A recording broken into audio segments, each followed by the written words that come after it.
कल हम लोग जैसे फ़्लाइट में बैठे थे फुकेत कहाँ से आप आ रहे थे पूरा एक बार? फुकेत से हम लोग बोर्ड किए थे। एयर इंडिया की फ़्लाइट थी और वहाँ से करीब 1.5-2 घंटे हो चुका था फ़्लाइट चलते हुए। और अचानक से डिस्टरबेंस हुआ थोड़ा सा, जैसे कि मान लो 10 सेकंड का डिस्टरबेंस होगा। और उसके बाद एक झटके में फ़्लाइट काफ़ी नीचे ड्रॉप करी, जिसमें जो भी सीट बेल्ट नहीं था जिनके, वो लोग सारे लोग उछल गए फ़्लाइट में, ऊपर जाके टकराए। जिनके था उनको भी चोट आई, जैसे मेरी मदर इन लॉ मेरे बगल में ही बैठी थी, उनके सीट बेल्ट लगा हुआ था, लेकिन उनके ये जो साइड में जो होता है अपना हैंड सपोर्ट के लिए, उससे काफ़ी चोट आई, तो उनके रिब्स में फ्रैक्चर आया। तो कल हम लोग बाद में हॉस्पिटल गए थे, वहाँ पे जाके पट्टी वगैरह करा के, और उन्होंने बोला कि कुछ इसमें कर नहीं सकते, पेन किलर वगैरह इंजेक्शन दिया, फिर हम जयपुर आ गए। कितने लोग आप गए थे टोटल? यात्री तकरीबन जो थे उनकी क्या स्थिति थी, और भी यात्री जो आपके साथ में थे? बहुत सारे लोगों को बहुत चोट आई हुई थी। अभी हम लोग जो देख रहे हैं 5, 10, 15, कहीं पे 17, ये सब नहीं है एक्चुअली। बहुत लोग, ज़्यादा लोगों को चोट आई हुई थी। और सबसे बड़ा प्रॉब्लम यह है कि गिनती इसलिए अच्छे से नहीं मिल पा रही है क्योंकि कोई अरेंजमेंट था ही नहीं, ना एयरपोर्ट अथॉरिटी द्वारा, ना कोई एयर इंडिया द्वारा। कोई भी अरेंजमेंट नहीं था। जब फ़्लाइट लैंड करी है, करीब 1.5 घंटे पहले एक्सीडेंट हो चुका था। पायलट को बता देना चाहिए था नीचे कि क्या सिवियरिटी है, लोगों की कैसी इंजरी है। ऐसा हमको नहीं लगता कि नीचे कुछ बताया था, क्योंकि जब हम गए तो क्लूलेस थी वहाँ पे स्टाफ। व्हील चेयर वाले आए थे। व्हील चेयर वाले जब मेरी मदर इन लॉ को लेके जा रहे थे व्हील चेयर में, मैंने उनसे पूछा कि आप कहाँ लेके जा रहे हो? बोले इमिग्रेशन लेके जा रहे हैं। बोले इमिग्रेशन क्यों लेके जा रहे हो? बोले और कहाँ लेके जाएं? उनको पता ही नहीं था कि उनको कहाँ लेके जाना है। They didn't know anything about medical condition है या फिर फ्लाइट में एक्सीडेंट हुआ है, they have to take them to doctor या हॉस्पिटल, कुछ करना है। उसके बाद वहाँ पे हम लोगों को, जब तक अपना वॉइस नहीं रेज़ करो, जब तक बेग नहीं करो, जब तक स्क्रीम नहीं करो, एक बंदा सपोर्ट में नहीं आया। एयर इंडिया का कोई सीनियर स्टाफ नहीं था वहाँ पे, एयरपोर्ट का कोई सीनियर स्टाफ नहीं था वहाँ पे। काफ़ी देर बीतने के बाद, करीब 1 घंटे के बाद, वहाँ पे एयरपोर्ट के जो T3 के हेड हैं, मिस्टर रविशंकर गौर, वो आए। उन्होंने हम लोगों से बात करी और वो हम लोग को बाहर तक लेके गए। उनके टीम ने बाद में हमको सपोर्ट कराया, जो कि एम्बुलेंस हमको हॉस्पिटल लेके गई। लेकिन जब तक वो नहीं आए थे तब तक इट वाज कम्प्लीटली केओटिक, एकदम केओटिक था। कोई भी अरेंजमेंट नहीं था। नॉर्मली ऐसा कोई भी इमरजेंसी हो, अगर पायलट नीचे बता देगा कि क्या प्रॉब्लम हुआ है, तो नीचे एम्बुलेंसेज पहले से प्री अरेंज्ड होने चाहिए, डॉक्टर्स पहले से वहाँ पे स्टैंड बाई में होने चाहिए, वहाँ पे बाकी जनता होनी चाहिए। पानी तक का अरेंजमेंट नहीं था वहाँ पे। जो लोग आए थे, घायल लोग, वो फ्लाइट से उतर के बाहर बैठे, कोई फ्लोर पे बैठा है, कोई कुर्सी पे बैठा है, और वहाँ पे पानी तक का अरेंजमेंट नहीं है। फिर उनको बोलना पड़ा कि पानी तो कोई ला के दो। उसके बाद जाके कोई मूव किया, जाके पानी लेके आया। तमाशा देखने के लिए लोग काफ़ी थे, 50 लोग, 60 लोग तमाशा देख रहे हैं एयरपोर्ट के, जो जूनियर स्टाफ होंगे। बट उनको गाइडेंस नहीं, उनको कोई प्रोसेस नहीं है, कोई SOP नहीं है, इनका दिखता नहीं है, या तो इन्होंने उसको एक्टिवेट नहीं किया था।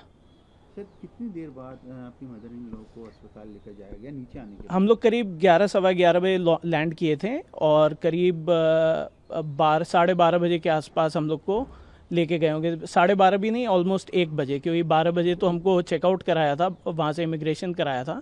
करीब 1 बजे के आसपास हमको हॉस्पिटल लेके गए होंगे। एम्बुलेंस की व्यवस्था भी तत्काल नहीं थी वहाँ पर? एम्बुलेंस की व्यवस्था नहीं थी। बाद में हम अपने साथ सूटकेसेस लेके एम्बुलेंस के बाहर खड़े थे, और फिर ये हो गया कि अब एम्बुलेंस में वो जाएंगी तो हम कहाँ पड़े रहेंगे। फिर हमको किसी तरीके से एम्बुलेंस में लोड किया। अब वहाँ पे सामान भी लोड कर रहे हैं तो कोई हेल्प नहीं कर रहा। करीब 20-40 लोग एयरपोर्ट के खड़े हैं, कोई हेल्प नहीं कर रहा, क्योंकि सब तमाशा देख रहे हैं। तो जो सबसे बड़ा दिखता है कि एयरपोर्ट के अंदर कोई भी अरेंजमेंट नहीं था, कोई इनका एक्टिवेशन नहीं था of taking care of people who been hurt. और वो आके किसी ने भी इस तरीके से ये नहीं किया कि लोग आ रहे हैं अब उनको थोड़ा सा एम्पैथी दिखाएं, उनको चोट लगी है, वो साइकोलॉजिकली स्ट्रगल कर रहे हैं, उन लोगों को थोड़ा सा हेल्प करें, उन लोग को आगे लेके जाएं, और पानी दें, या फिर बच्चे हैं साथ में उनको हेल्प करें। कोई हेल्प नहीं, कोई सपोर्ट नहीं। बाद में मतलब कुछ लोग थे एयर इंडिया के स्टाफ के, ऐसा नहीं है कि एकदम नहीं थे। एयरपोर्ट में एक मैडम थी, उनका नाम नहीं पता मेरे को, बट वो काफ़ी दौड़ दौड़ के सबको हेल्प करा रही थी। But again for the magnitude of issue that happened, इसके अंदर there should have been a lot more people involved, a lot more empathy, a lot more care for people, और वो सब कंप्लीटली मिसिंग था. तो मोर देन एनीथिंग जो घटना हुई ऊपर, अगेन हम लोग कोई भी एविएशन के एक्सपर्ट नहीं हैं, हम लोग नहीं बोल सकते कि वो पायलट की नेग्लिजेंस थी या फिर नेचुरल कॉज था, कुछ भी हो सकता है. मोस्ट प्रॉब्ली नेचुरल कॉज है. सर मुझको ये बताइए कि आपके साथ टोटल कितने यात्री, मतलब आपकी फैमिली के कितने लोग सब यात्रा करते थे? हम लोग 6 लोग थे साथ में. मैं, मेरी वाइफ, 2 बच्चे और मेरी वाइफ के पेरेंट्स. हम लोग 6 लोग गए थे साथ में. एक बार रुकना सर, क्या आपने वहाँ पर जब ये घटना हुई, जब दुर्घटना हुई एकदम, जब विमान ऊपर नीचे हुआ, तो पायलट को पायलट इनसे आपके वहाँ पर जो विमान में उस दौरान थे फ्लाइट, उनसे कोई बात हुई, कुछ आपको ऐसा लगा, कुछ महसूस हुआ? जो सबसे पहले तो मैं ये बोलना चाहूँगा कि जो केबिन क्रू थी एयर इंडिया की फ़्लाइट की, वो one of the most amazing cabin crew थी. जितने भी एयर हॉस्टेसेस थे या फिर जो केबिन में मेल अटेंडेंट्स थे, उन लोगों ने पहले भी सर्विस सबको बहुत अच्छे से दी, हम लोग को बहुत अच्छे से दी, बच्चों से अच्छे से बात कर रहे थे.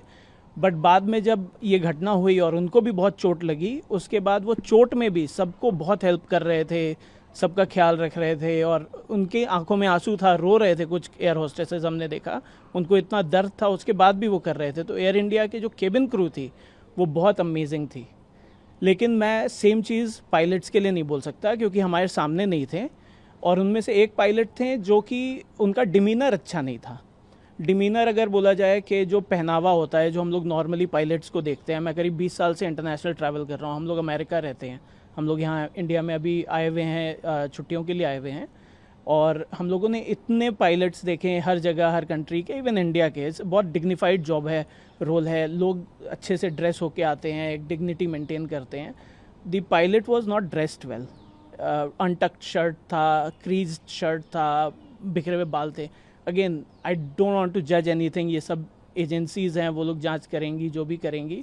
बट इसके बाद भी जब दुर्घटना हुई, नेक्स्ट जो पायलट को बात भी करना चाहिए लोगों के साथ, या उन थोड़ा एम्पैथी दिखाना चाहिए, जो भी है. May be the pilot was also panicked, लेकिन कुछ जो बात करने का तरीका होता है वो नहीं दिखा. जो बात करा भी और जो अनाउंस करा, उसके अंदर भी कुछ थ्रेटनिंग टाइप का ही टोन लग रहा था. It was more like boss, tone इस तरीके का था कि बॉस आप लोग सोशल मीडिया में कुछ डालना मत, आपका भी ख़राब होगा, मेरा भी ख़राब होगा, ये बात का बतंगड़ बन जाता है. वॉट एवर दैट वॉज, वो सब नहीं करना चाहिए. पहले आपको ये करना चाहिए कि ये दुर्घटना घटी, होपफुली आप लोग सब ठीक हैं.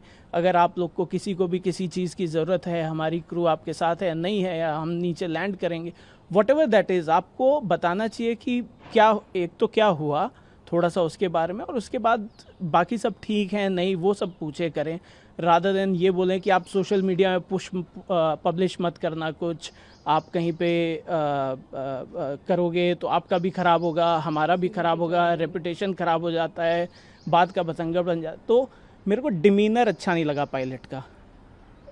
पायलट वॉज इंटॉक्सिकेटेड और नॉट, आई कांट से. मैं डॉक्टर नहीं हूँ, मैं एविएशन एक्सपर्ट नहीं हूँ, तो वो किस रीज़न से दुर्घटना हुआ मेरे को पता नहीं. पायलट सही था कि नहीं पता, और मैं ऐसा कमेंट करना भी नहीं चाहता, क्योंकि पायलट जो है वो उनके करियर भी है, तो मैं ऐसा कुछ नहीं बोलना चाहता.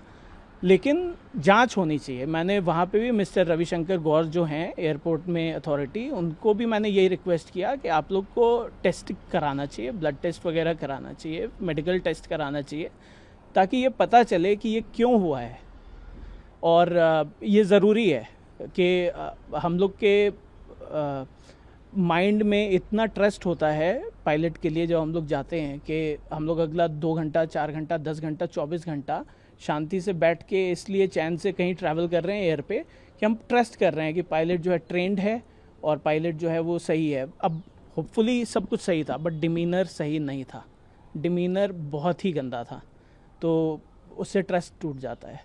मतलब उस ऐसा जैसे कहते हैं ना ट्रोमेटिक एक्सपीरियंस मुझे लाइफ में, मुझे लगता वापस आएगा, क्योंकि मेरे बगल में मेरे पापा बैठे थे, वो पूरे उड़े हैं आसमान में, और मैं उनको पकड़ी हूँ. उससे पहले वो आसमान का वो टच किया उन्होंने, और वो नीचे गिरे, और मतलब वहाँ पे जो अभी तक मैं सोच रही हूँ तो मेरे को कांपना होता है, लेकिन मेरी बच्ची बगल में मेरे बैठी है, वो 1 घंटे तक उसके बाद रोई है कि मुझे वापस कभी ऐसे नहीं बैठना, एरोप्लेन में नहीं बैठना। तो ये हम सबके लिए एक्सपीरियंस बहुत डरावना था, क्योंकि हमारे घर वालों को, हमारे पापा को ऐसे देखना उड़ते हुए और बच्चों को रोते हुए देखना, वो मेरे बच्चे बहुत ट्रैवल किए हुए हैं। हम लोग जैसे बताया यूएस रहते हैं, तो बहुत ट्रैवल किए हुए हैं, वो ऐसे नहीं है ईजिली डरने वाले।